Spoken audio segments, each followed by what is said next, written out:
วัสดียามเช้าพี่น้องยามเช้าของมื้อนี้จะเป็นวันนี้ลืมแล้วพี่น้องเอ้ยบ่ได้จื้ออันน่ะ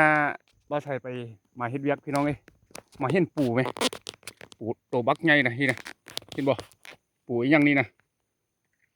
อยู่กลางใจทางรถเลยพี่น้องเอ้ยบ่ยันรถเหยียบดีๆเด้อพี่หนทางไปเมืองปักหลายนี่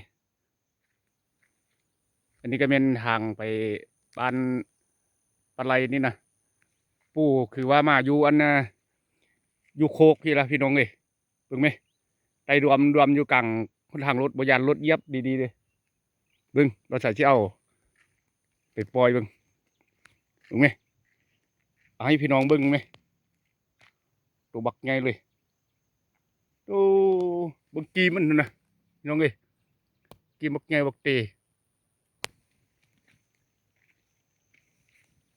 ตัวบักใหญ่เลยพี่น้องเอ้ยมาลุ้นกันเด้อมื้อนี้เด้อพี่น้องมื้อนี้มาลุ้นน้ำกันเด้อปูตัวแดงเขาเอิ้นปูแดงบ่ตัวบักใหญ่เลยพี่น้องเอ้ยดูเฮ็ดตัวว่า